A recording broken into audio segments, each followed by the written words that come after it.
Hello everyone and welcome back to psycho. Uttarakhand MNREGA के लिए हम इन्वायरमेंट के टॉपिक्स को देख रहे थे।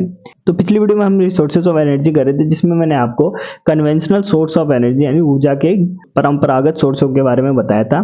और आज की वीडियो में हम उन्हीं टॉपिक्स को आगे कंटिन्यू करेंगे। ये जो चैप्टर है आपके लिए बहुत ज्यादा इंपॉर्टेंट है आपके एग्जाम के लिए।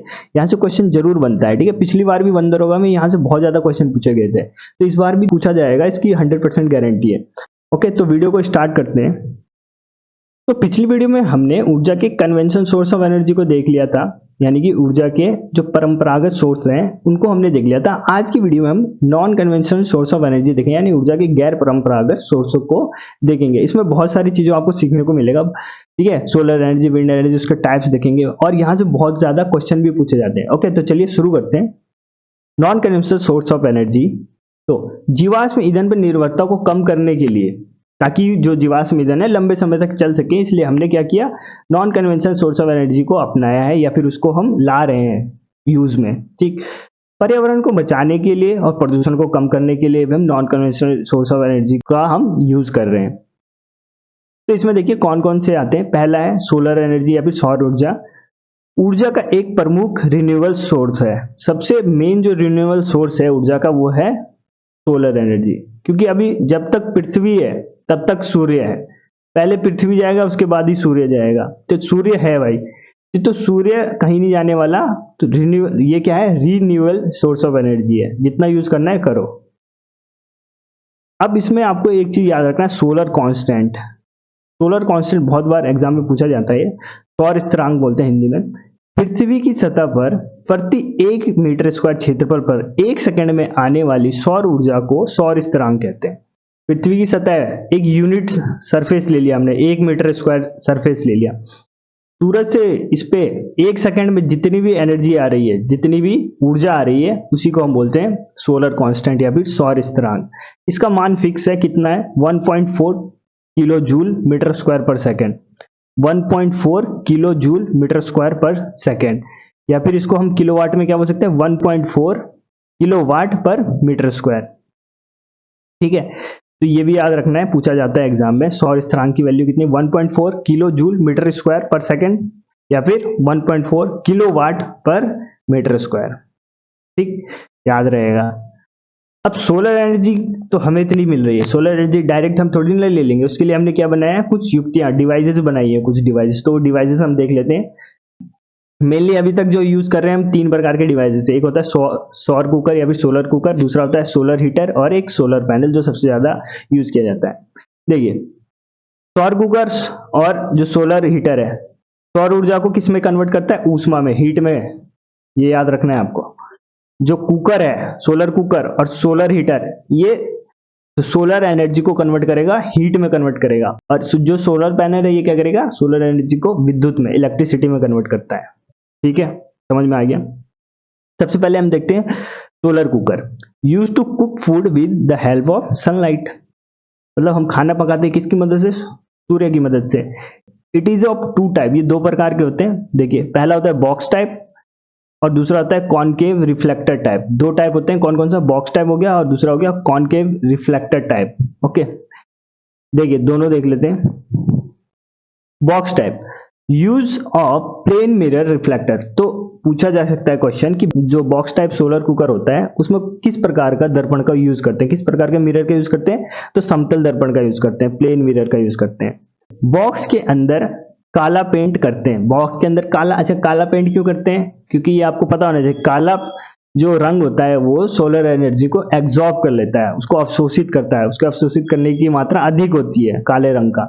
इसलिए बोलते हैं गर्मियों में काले कपड़े नहीं पहनने चाहिए, क्योंकि ज्यादा गर्मी लगेगी उससे, ठीक है। तो काला पेंट कर दिया तो जितनी सोलर एनर्जी आएगी वो ऑब्जर्व कर लेगा अंदर ही।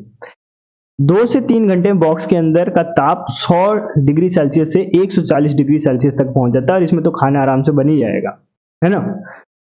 समझ में आ गया। अगर आपको देखना है तो आप गूगल कर सकते हो। वैसे ही इस टाइप का एक बॉक्स होता है और ऊपर यहाँ पे लगा रहता है, मिरर लगा रहता है। यहाँ पे हम खाना रखते हैं, यहाँ पे खाना रखते हैं और यहाँ पे भी मिरर रहता है। तो यहाँ से रिफ्लेक्ट होकर सीधे खाने पे पड़ता है, खाने पे पड़ता है, और इसका टेम्परेचर 2 से 3 घंटे में इतना पहुंच जाता है 100 डिग्री सेल्सियस से 140, तो खाना हमारा पक जाता है। ये हो गया सोलर कुकर, कौन सा, बॉक्स वाला। दूसरा इसका टाइप था कॉनकेव रिफ्लेक्टर, अवतल दर्पण वाला। देखते हैं, अवतल दर्पण का रिफ्लेक्टर है इसमें, मोर टेम्परेचर देन बॉक्स टाइप। तो इसका एक एडवांटेज ये है कि इसमें अगर हम खाना बनाएंगे तो जल्दी खाना पकेगा। क्यों? क्योंकि देखिए कॉनकेव का काम क्या होता है, कॉनकेव दर्पण हमने पढ़ा है ना फिजिक्स में, जो इस पे लाइट आएगी वो सबको ये फोकस पे करेगा, है ना, फोकस पे करेगा। जितनी भी लाइट आएगी सबको ये फोकस पे कर देता है, उसको सेंटर कर देता है फोकस पे। और फोकस पे हम अपने बर्तन को रख देंगे तो क्या करेगा, जितनी भी लाइट आएगी सारी लाइट हमारे खाने पे पड़ेगा और वो खाना जल्दी पक जाएगा, उसमें जो टेम्परेचर है वो जल्दी बढ़ेगा। ठीक, ये हो गया सोलर एनर्जी। अब आगे देखते हैं हम एनर्जी फ्रॉम सी, समुद्र से हमें जो एनर्जी मिलती है उसको देखते हैं। समुद्र से हमें टोटल 3 प्रकार की एनर्जी मिलती है, तीनों को देख लेते हैं। पहला है ज्वारीय ऊर्जा, टाइडल एनर्जी। दूसरा है तरंगीय ऊर्जा यानी कि वेव एनर्जी। और तीसरा है महासागरीय तापीय एनर्जी, जिसको बोलते हैं ओशन थर्मल इलेक्ट्रिक एनर्जी। ठीक है, वो टैग बोलते हैं इसको शॉर्ट फॉर्म में। तो देखिए ज्वारीय ऊर्जा या टाइडल एनर्जी, इसमें क्या होता है, जल के स्तर के चढ़ने और गिरने से ज्वारीय ऊर्जा। टाइडल मतलब क्या होता है, तो ये किसकी वजह से होता है, पहले तो चंद्रमा के गुरुत्वाकर्षण की वजह से समुद्र का पानी ऊपर खिंचता है और फिर नीचे गिर जाता है। तो ऊपर खिंचता है पानी और नीचे गिरता है तो इससे लहर उत्पन्न होती है इस टाइप की, तो इसी को बोलते हैं ज्वार बोलते हैं। जैसे ऊपर गया इसको बोलते हैं ज्वार, फिर जब नीचे गिरा तो उसको बोलते हैं भाटा, ज्वार भाटा, है ना। तो टाइडल एनर्जी क्या होता है, जल के स्तर के चढ़ने और गिरने से ज्वारीय ऊर्जा प्राप्त होती है। यहाँ पे अगर हम एक टरबाइन लगा दें ऊपर नीचे अगर ये करें तो ये लहर बना देगी, इससे टरबाइन हमारा चल सकता है। ओके, तो ज्वारीय ऊर्जा का दोहन सागर के किसी संकीर्ण क्षेत्र पर बांध बना के किया जा सकता है। कहीं पे सागर है, वहां का जो नैरो एरिया है वहां पे हमने बांध बनाया, वहां टरबाइन लगाया, तो जो ज्वार उत्पन्न होंगे उसकी वजह से लहर उत्पन्न होगी और लहर से क्या, टरबाइन हमारा घूमेगा, उससे हमें ज्वारीय ऊर्जा मिल जाएगा। ठीक, इसकी लिमिटेशन क्या है ज्वारीय ऊर्जा की, तो देखिए tide should be about 3 metre. जो ज्वार जो आएगा, जो ऊपर जो उठेगा वो कम से कम 3 मीटर तक उठना चाहिए। 3 मीटर तक उठेगा तभी कुछ उसमें एनर्जी प्रोड्यूस होगी, नहीं तो नहीं होगा। पहली लिमिटेशन। दूसरा, tides are not form always. अच्छा, हमेशा ज्वार थोड़ी ना बनते हैं, कभी कभार बनता है ज्वार, तो ये भी इसकी एक लिमिटेशन हो गया। दूसरा देखिए तरंग ऊर्जा, वेव एनर्जी, समुद्र से जो हमें प्राप्त होता है। समुद्र के निकट विशाल तरंगों की गतिज ऊर्जा का प्रयोग कर विद्युत उत्पन्न किया जाता है। तरंग ऊर्जा से टरबाइन को घुमाकर विद्युत उत्पन्न करते हैं। ठीक है, इसमें क्या होता है, जो समुद्र है उससे कई प्रकार की तरंगे निकलती है, ठीक है, लहरें निकलती हैं, तरंगे।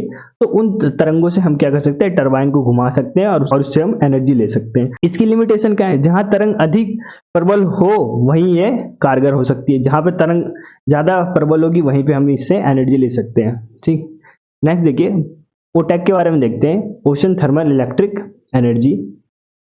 महासागरीय तापीय ऊर्जा, देखिए ताप में अंतर का उपयोग, देखिए क्या होता है, महासागर में ना ये सागर है, तो ऊपर का जो सरफेस होता है सूर्य के प्रकाश के कारण ऊपर का सरफेस क्या हो जाता है, गर्म, ऊपर का पानी गर्म है लेकिन नीचे का पानी ठंडा है।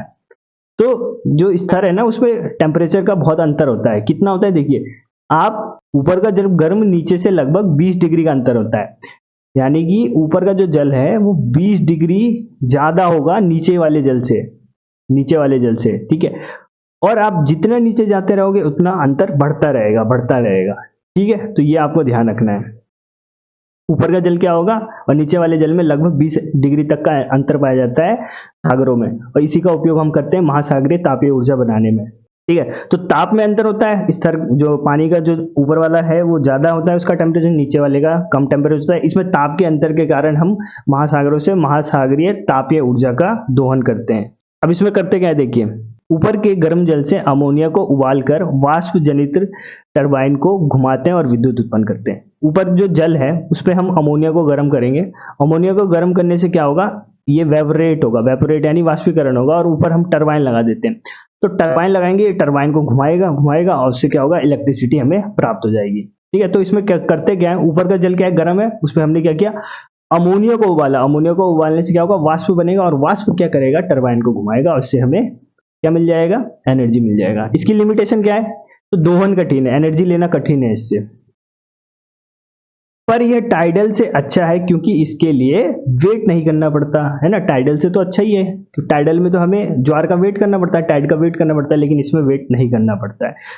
24 आवर हम इससे ऊर्जा ले सकते हैं। ठीक है, रात में भी टेम्परेचर का अंतर होता है। आप कहीं सोच रहे हो रात को तो सूरज होता ही नहीं है, तो रात में भी जो ऊपर का टेम्परेचर होता है वो नीचे के टेम्परेचर से ज्यादा ही होता है पानी में। नेक्स्ट देखिए भूतापीय ऊर्जा, जियोथर्मल एनर्जी। जियोथर्मल एनर्जी को देखते हैं। जब भूमिगत जल हॉट स्पॉट के संपर्क में आती है तो भाप उत्पन्न होता है। जब यह भाप चट्टानों के बीच फंस जाती है तो इसका दाब बढ़ जाता है। उच्च दाब पर यह भाप पाइपों द्वारा निकाली जाती है तो टरबाइनों को घुमाती है तथा विद्युत उत्पन्न किया जाता है। इसमें क्या होता है कि जमीन क्या है, जमीन में कुछ हॉट स्पॉट होते हैं। हॉट स्पॉट मतलब कि जहाँ पे गर्म होता है वो जमीन, किसकी वजह से, ज्वालामुखी के कारण गर्म हो सकता है या किसी अन्य वजह से गर्म हो सकता है। तो उस एरिया में जहाँ पे गर्म है जमीन, वहां पे पानी पड़ता है तो पानी गर्म होगा, भाप बनेगा। अब भाप बन के उड़ता है, पर ये तो जमीन के अंदर है तो ये कहीं पे ट्रैप हो जाती है। जैसे यहाँ पे सारी गैस आके जमा हो गई। अब ये बहुत सारी गैस जमा हो गई। अब पता चला कि यहाँ पे बहुत सारी गैस है, तो एक पाइप डाला यहाँ पे। अब इस पाइप को जैसे ही डालेंगे तो गैस इतने ज्यादा प्रेशर में है कि इस पाइप के थ्रू बाहर निकलने की कोशिश करेगी। बाहर निकलेगी, यहीं पे हम एक टरबाइन लगा देंगे। जैसे ही बाहर निकलेगी टरबाइन को घुमाने लग जाएगी, और जैसे ही टरबाइन घूमेगा हमें क्या मिल जाएगा, इलेक्ट्रिसिटी मिल जाएगा। ये होता है भूतापीय एनर्जी यानी जियोथर्मल एनर्जी। ठीक है, आगे देखिए तप्त स्थलों की, और इस जो तप्त स्थल है या हॉटस्पॉट है इसको हम गर्म चश्मा भी बोलते हैं। ठीक है, गर्म चश्मा। तप्त स्थल की गहराई में पाइप पहुंचाना मुश्किल एवं महंगा होता है। ये इसकी लिमिटेशन है कि जो तप्त स्थल है, जो हॉट स्पॉट है, वहां पे पाइप पहुंचाना थोड़ा मुश्किल होता है क्योंकि गड्ढा करना पड़ता है, उसमें होल करना पड़ता है, और इतना अधिक पाइप भी चाहिए होता है इतनी गहराई तक। आगे न्यूजीलैंड तथा यूएसए में भूतापीय ऊर्जा पर आधारित कई विद्युत शक्ति संयंत्र पर कार्य कर रहे हैं। तो जो ये न्यूजीलैंड और अमेरिका है ये इस पे अग्रणी है। भूतापीय ऊर्जा अधिक मात्रा में प्राप्त कर लेते हैं क्योंकि एक तो वहाँ हॉटस्पॉट की संख्या भी ज्यादा है, भारत में इतना है नहीं, और उनके पास टेक्नोलॉजी भी एडवांस है तो वो कर लेते हैं। नेक्स्ट देखिए न्यूक्लियर एनर्जी, बहुत ज्यादा इंपॉर्टेंट है आपके एग्जाम के लिए, बहुत ज्यादा। Nuclear energy, energy possessed by nucleus of atom. एक एटम हो गया, एक परमाणु हो गया, परमाणु के बीच में क्या होता है, नाभिक होता है, न्यूक्लियर होता है। उस न्यूक्लियस या फिर नाभिक से हम जो ऊर्जा लेंगे उसी को बोलेंगे नाभिकीय ऊर्जा। अब कैसे लेंगे वो देखते हैं। टाइप ऑफ न्यूक्लियर एनर्जी या फिर रिएक्शन दो प्रकार के होते हैं, एक होता है न्यूक्लियर फिजन और दूसरा होता है न्यूक्लियर फ्यूजन। फिजन को बोलते हैं नाभिकीय विखंडन और फ्यूजन को बोलते हैं नाभिकीय संलयन। दोनों को बढ़िया से देखते हैं एक एक करके। सबसे पहले देखते हैं न्यूक्लियर फिजन या फिर नाभिकीय विखंडन। नाभिकीय विखंडन में देखिए, in which energy is release when a bigger nucleus like uranium, plutonium, thorium, जिनके नाभिक क्या है, बड़े हैं। ठीक है, इन तत्वों को लिया और इन तत्वों को हम तोड़ते हैं दो और दो से अधिक lighter nuclear by bombing of neutron. हमने इन तत्वों को लिया, ये तत्व क्या है, इनके न्यूक्लियर क्या होंगे, बड़े होंगे। ठीक है, ये लिखा है ना कि in which energy release when the bigger nuclear. तो बिगर न्यूक्लियर किसके होते हैं, यूरेनियम के हो गया, प्लूटोनियम के हो गया, थोरियम के हो गया। इनके हमने न्यूक्लियर लिया, अब इनके न्यूक्लियस पे हम क्या करेंगे, बमबारी करेंगे, किसकी, न्यूट्रॉन की। तो न्यूट्रॉन की जब बमबारी करेंगे तो ये क्या करेंगे, टूट जाएगा, इसका जो न्यूक्लियस है छोटे न्यूक्लियस में टूट जाएगा, यानी छोटे नाभिक में टूट जाएगा, और जैसे टूटेगा वैसे ये एनर्जी प्रोड्यूस करेगा बहुत अधिक मात्रा में। ठीक है, तो वही देखिए, द एनर्जी रिलीज पर fission is 200 mega electron volt. MEV मतलब मेगा इलेक्ट्रॉन वोल्ट। तो एक फिजन से, एक जो विखंडन है, एक विखंडन से देखिए कितनी अधिक मात्रा में एनर्जी मिला। और ये हम करते रहते हैं, लगातार करते रहते हैं, इसको तोड़ते रहते हैं। ठीक है, generally the fission reaction is uncontrol हो जाता है। एक बार बमबारी करी तो टूटता जाएगा, छोटे छोटे टूटता, कंटिन्यूस चलता रहेगा। Due to which the its energy can't be use for the constructive purpose. तो इस एनर्जी का यूज कर सकते हैं हम कंस्ट्रक्टिव पर्पस के लिए, नहीं कर सकते क्योंकि ये तो अनकंट्रोल हो गया। इतनी अधिक मात्रा में एनर्जी निकल जाएगा कि हम कुछ, जैसे लाइट लगाया तो वो तो फ्यूज हो जाएगा, है ना। कुछ भी हमने फ्रिज लगाया, टीवी लगाया, सब तो ऐसे ही फूक जाएंगे, जल जाएंगे, है ना। तो ये अनकंट्रोल एनर्जी प्रोड्यूस करता है। लेकिन but we can also control it by making nuclear reactor. लेकिन हम इसका कंट्रोल कर सकते हैं कैसे? न्यूक्लियर रिएक्टर का उपयोग करके। न्यूक्लियर रिएक्टर में क्या करते हैं हम, देखिए हम न्यूक्लियर रिएक्टर में हम फ्यूल लेते हैं। फ्यूल क्या हो गया हमारे पास? यूरेनियम। अच्छा ये याद रखना है, यूरेनियम 235 लेते हैं, ठीक है, जिसका भार कितना होता है? 235 होता है। 92 इसका परमाणु क्रमांक हो गया और 235 का परमाणु द्रव्यमान हो गया, इसी वाले यूरेनियम को लेते हैं। ओके, तो इसकी रॉड ली हमने एक, ये फ्यूल का काम करेगी। कंट्रोलिंग रॉड डालते ही सब जितना भी लिखा है ना, सब इंपॉर्टेंट, हर चीज पूछा जाता है कि फ्यूल कौन सा होता है न्यूक्लियर रिएक्टर में, तो यूरेनियम हो गया। कौन सा? ये वाला 92 235। कंट्रोलिंग रॉड डालते कंट्रोल करने के लिए, अभी हमने देखा ना अनकंट्रोल रिएक्शन है। कंट्रोलिंग रॉड कैडमियम या फिर बोरोन की हम छड़ डालते हैं इसमें। ये क्या करता है? एक्स्ट्रा जो न्यूट्रॉन होते हैं ना उसको क्या कर लेते हैं? अब्सॉर्ब कर लेते हैं कैडमियम, तो आगे की रिएक्शन को होने नहीं देता है। ये कंट्रोलिंग रॉड के लिए हम कैडमियम और बोरोन का यूज करते हैं। फिर देखिए मॉडरेटर, मंदक बोलते हैं जिसको हिंदी में, मतलब कि जो स्पीड है, जो रिएक्शन की स्पीड है उसको हम रिड्यूस करेंगे, कम करेंगे, उसके लिए हम क्या करते हैं? मॉडरेटर का यूज करते हैं। और मॉडरेटर कौन कौन से हो गया? हैवी वाटर हो गया, भारी जल का यूज करते हैं, या ग्रेफाइट रॉड, दोनों पूछा जाता है। ये जितने भी लिखे हैं वैसे तो सभी पूछा जाता है कि कंट्रोलिंग रॉड क्या होता है, ये मॉडरेटर क्या होता है, कूलेंट क्या होता है, फ्यूल क्या होता है, सब पूछा जाता है, सब पता होना चाहिए आपको। तो मॉडरेटर मंदक में क्या, या तो हम भारी जल का यूज करेंगे या फिर ग्रेफाइट की रॉड का यूज करेंगे। ये क्या करता है? स्लो डाउन कर देता है रिएक्शन को, या फिर जो न्यूट्रॉन है वो मूव जो कर रहे हैं उसके मूवमेंट को स्लो कर देते हैं। फिर कूलेंट भी डालते हैं हम न्यूक्लियर रिएक्टर में। कूलेंट यानी ठंडा करने के लिए, वरना इतनी ज्यादा अधिक मात्रा में हीट प्रोड्यूस होगी कि ये फट ही जाएगा न्यूक्लियर रिएक्टर, तो कूलेंट तो जानना जरूरी है। तो इसके लिए क्या डालते हैं? लिक्विड सोडियम डालते हैं। लिक्विड सोडियम ये क्या करता है? हीट को ऑब्जॉर्ब कर लेता है लिक्विड सोडियम। तो जितने भी चीज अभी मैंने बताया आपको न्यूक्लियर रिएक्टर में सब पता होना चाहिए, fuel, controlling rod, moderator, coolant, सब, ठीक है। अब ये आपको पता होना चाहिए, जो न्यूक्लियर पावर प्लांट है हमारे देश में टोटल कितने? 7 हैं। पिछली बार 15 एग्जाम में हर एक शिफ्ट में एक एक क्वेश्चन आया था यहाँ से। तो 7 पावर प्लांट के नाम आपको पता होना चाहिए, कहाँ पे सिचुएटेड है ये भी पता होना चाहिए। जैसे पहला है तारापुर। तारापुर कहाँ पर है? महाराष्ट्र में। दूसरा है राणा प्रताप सागर, ये कहाँ पे है? राजस्थान में। तीसरा है कलपक्कम, तमिलनाडु। नरोरा, यूपी में। काकरपाड़ा, गुजरात में। कैगा, कर्नाटक में। कुंडलकुलम, तमिलनाडु में। 7 के 7 आपको याद होने चाहिए। ठीक, ये था हमारा नाभिकीय विखंडन या फिर न्यूक्लियर फिजन। अब देखते हैं न्यूक्लियर फ्यूजन यानी कि नाभिकीय संलयन। संलयन मतलब जब दो न्यूक्लियर को हम जोड़ेंगे। विखंडन में हमने क्या किया? एक न्यूक्लियर को तोड़ा हमने बमबारी करा के। अब हम क्या करें? दो छोटे न्यूक्लियर को जब जोड़ेंगे तभी भी एनर्जी प्रोड्यूस होगी। देखिए, it is the reaction when which smaller nuclei like hydrogen combines to form bigger nuclei and produce energy. तो छोटे न्यूक्लियर लेते हैं, जो छोटे नाभिक लेते हैं, छोटे नाभिक किसका? वो हाइड्रोजन का होगा। हाइड्रोजन के लिए हमने जैसे 2 हाइड्रोजन को लिया, उनको जोड़ा, हमने उनके न्यूक्लियर को जोड़ा, तो जुड़ने से क्या बनेगा? एक बिगर न्यूक्लियर बनेगा, बड़ा न्यूक्लियर बना, और साथ में क्या? हमें एनर्जी भी मिलेगी। तो इसका जो फॉर्मूला होता है वो इस प्रकार का होता है। एक हाइड्रोजन लिया हमने, ठीक है, ड्यूटेरियम का यूज कर रहे हैं हम। देखिए हाइड्रोजन के 3 अप्रूव होते हैं ना, 1H1, 1H2, 1H3, तो हम 1H2 का यूज कर रहे हैं ड्यूटेरियम का। तो 2 हमने हाइड्रोजन लिया, 1H2, 1H2, इन दोनों को जोड़ा, तो क्या होगा? ये बन जाएगा 2He3, हीलियम बन गया। ये हीलियम के न्यूक्लियर में कन्वर्ट हो गया, और इसका जो न्यूक्लियर है पहले वाले से बड़ा है, और साथ में क्या मिला हमें? ऊष्मा मिला, हीट मिला, ठीक है, और एक नाइट्रोजन हमारा खाली हो गया। तो ये इसकी रिएक्शन भी कई बार पूछ ले जाती है। अब देखिए न्यूक्लियर जो फ्यूजन है, नाभिकीय संलयन, ये क्रिया सूर्य में होता है। जो सूर्य से जो ऊर्जा हमें मिल रही है ना, सूर्य में यही क्रिया होती रहती है, हमेशा यही क्रिया होती रहती है, तभी वहां जो सूर्य है वो जलता रहता है। पूछा जा सकता है कि सूर्य में किस प्रकार का न्यूक्लियर रिएक्शन होता है, तो न्यूक्लियर फ्यूजन होता रहता है। नाभिकीय संलयन के लिए अत्यधिक ताप व दाब की आवश्यकता होती है। अब इस क्रिया के लिए, अब देखिए आप 2 न्यूक्लियर को जोड़ रहे हैं, ऐसे थोड़ी ना जुड़ जाएगा, आपको डाला और जुड़ गया, नहीं, बहुत अधिक मात्रा में टेम्परेचर चाहिए और बहुत अधिक मात्रा में हमें क्या चाहिए? प्रेशर चाहिए, तभी ये क्रिया होगी। हाइड्रोजन बम बनाने में न्यूक्लियर फ्यूजन का यूज करते हैं, और एटम बम बनाने में हम न्यूक्लियर फिजन का यूज करते हैं। और अगर आपसे पूछा जाए कि दोनों में से खतरनाक कौन है, न्यूक्लियर फिजन खतरनाक है या न्यूक्लियर फ्यूजन खतरनाक, तो सबसे ज्यादा खतरनाक होता है न्यूक्लियर फ्यूजन, नाभिकीय संलयन।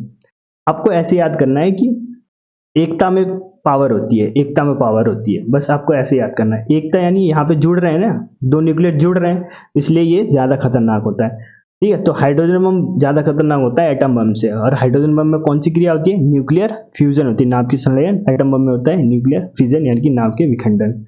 ठीक, कुछ सेफ्टी मेजर्स भी रखने चाहिए न्यूक्लियर पावर प्लांट में काम करते टाइम। देखिए कौन कौन सा। The lead container are use for keep radioactive element fuel. जो हम फ्यूल यूज कर रहे हैं उसको हम किस में रखेंगे? लेड के कंटेनर में। ठीक है, लेड के कंटेनर में रखेंगे हम किसको? फ्यूल को। जो यूरेनियम हम फ्यूल यूज कर रहे हैं या फिर हाइड्रोजन जो फ्यूल यूज कर रहे हैं को हमेशा लेड के कंटेनर में रखना है, पहला सेफ्टी मेजर। दूसरा, वर्कर वियर लेड एप्रन। जो वर्कर है उनको लेड की एप्रन पहनना जरूरी है, वरना उनकी बॉडी के अंदर चल जाएगा न्यूक्लियर मटेरियल।